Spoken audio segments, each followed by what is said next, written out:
Caitlin Clark didn't just walk off the basketball court, she started crying. And if you think this was just a normal game, you're totally wrong. What happened when she played the Connecticut Sun was more than just getting hurt. Her coach, her team bosses, and the whole league messed up big time. You want to know who's really to blame for Caitlin Clark getting hurt? Let's talk about it because this is getting crazy. Let's not pretend this came out of nowhere. We saw the warning signs from the very beginning. Caitlin Clark hurt her leg muscle before the season started. And instead of letting her rest properly, what did they do? They sent her back to Iowa for a special game. Why? To get people excited, sell tickets, and get attention. It was about making headlines, not keeping her healthy. Then she hurt it again during the season. What happened? They let her sit out for a little bit, sure, but as soon as things got hard, boom. She's back playing again and again. Did anyone stop to ask if she was ready? Or did they just see money and put her back in her uniform? And now she's got a groin problem, getting hurt again and again. Is this going to keep happening for her whole career? Because of the way the Fever team is treating her, it sure feels like they're okay with that. Let me ask you, if this was LeBron, Steph, or Luka, would they be forced to play when they're hurt? Or would their team actually protect their best player? The play looked totally normal.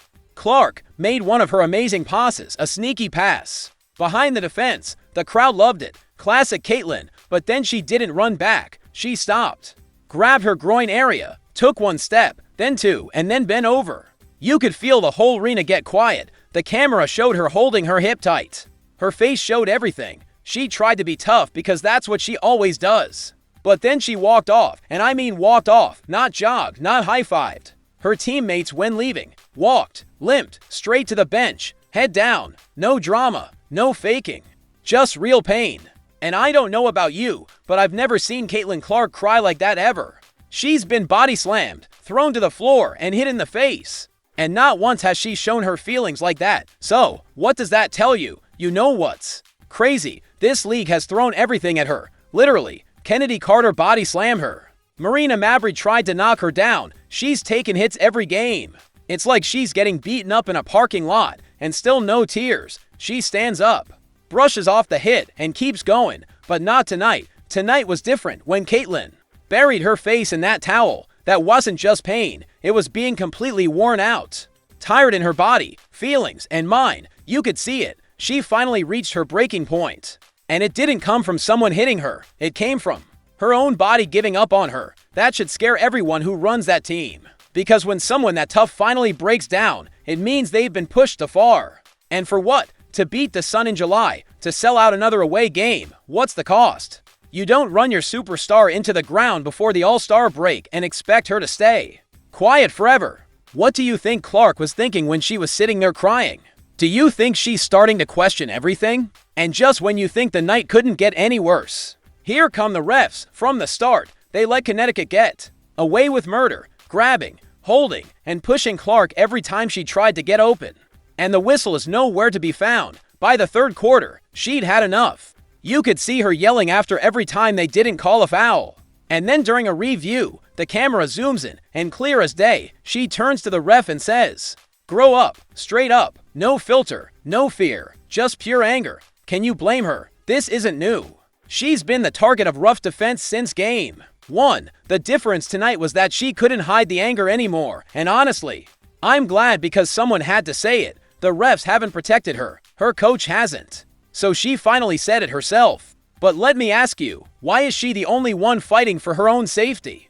What gets forgotten in all the chaos? Caitlin Clark still showed up before the injury. She had 14 points, 7 assists, and 8 rebounds, plus 21 in the box score. She ran the offense, led fast breaks, and helped her teammates score when she was on the floor. The Fever were winning. When she sat, Connecticut caught up, even after all the injuries. Even after the bad calls, even after missing shots, she kept going. And in that fourth quarter, right before the injury, she went crazy. A mid-range shot, a backdoor cut, a deep three, free throws, boom, boom, boom, and the game-winning stretch. She gave Indiana the lead they needed. Then her body gave out, and that's what hurts the most. She's doing everything just to keep this team winning. And the moment she breaks, who's there for her? Where's the protection? Where's someone taking responsibility? All right, we got to talk about Stephanie White because these substitutions They make zero sense. Clark plays for minutes, sits for 5, plays 3, and sits for 6. How's she supposed to get into a rhythm? How's her body supposed to stay loose with a muscle injury? You ever play ball with tight hips or sore leg muscles, then sit down and try to jump back in cold? It's a disaster. You cramp up, you get tight, you risk getting hurt again. That's exactly what's happening, and on top of that, White takes her out right after she makes a big shot. She benches her during scoring runs. She has Clark and Ari McDonald on the floor together, even when it's clearly not working. What's the game plan here? You'd think they'd treat Caitlin like their best player, but she's being substituted like a bench rookie. And now, look, she's paying the price. How long until Clark flat out says, "I'm done"? Let's be real. There's no plan here. There's panic, chaos, and desperation. Game day, play Caitlin. All-Star weekend, push her through. The crowd's big. Put her in. Groin still hurting. Oh well, sell those tickets. Every decision feels rushed. Like they're reacting. Not one move looks like it's made for her long-term health. And what's worse, she's being run all over the country. Events, flights, press meetings. How's she supposed to get better when she's never resting? She's got a leg muscle strain. She's got a groin issue, but she's still playing every night like she's 100%. Does the front office even know how to manage a superstar? Or are they just hoping for her not to say no? You already know what Stephanie White said after the game, right? She felt something in her groin. We'll get it checked out. Sound familiar? Yeah, it should. They said the exact same thing a few weeks ago when Clark had a leg muscle issue. And guess what happened? She missed 10 days. The time before that, same story, day to day. They said, then she was gone again. So when they hit US with the same line now, how are we supposed to believe it's nothing serious? Let's be real here. Caitlin Clark has been coming back to early every single time. And every single time she gets hurt worse at some point. That's not bad luck. That's just bad management. This is what happens when you treat injuries like a PR problem instead of a medical one. When your head coach gives robot answers to avoid getting in trouble. Instead of owning up to what's really going on, the fans deserve more. Caitlin deserves more. She's not just some player. She's the engine, the draw, the reason people are watching. And if she's not getting honesty, then neither are we. Why is it so hard for them to just tell the truth? Is it really about protecting her or just covering their own mistakes? Because right now, it doesn't feel like they're being careful. It feels like they're being careless. So, what do you think? Is Stephanie White being honest with us, or is this just more lies to cover up? Another bad decision? Let's not forget technically Indiana won this game. Final score, 85-77. On paper it looks good. Kelsey Mitchell scored 23 points. Natasha Howard dominated the paint. Sophie Cunningham gave quality minutes off the bench. You check the box score.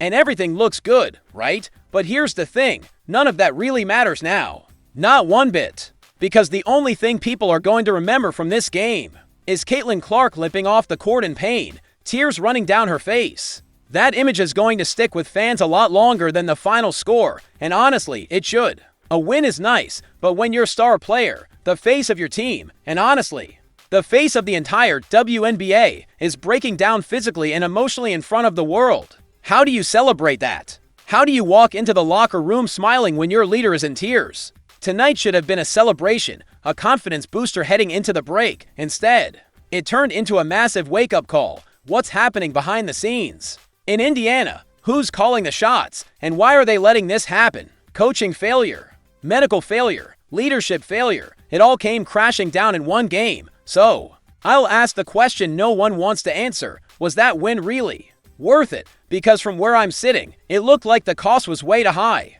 It's really this simple. Sit her down completely, not for a few minutes.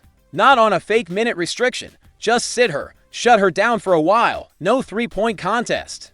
No all-star game. No, we'll see how she feels tomorrow. Enough of the act. You can't keep throwing her out there like this. She's already fought through leg muscle injury.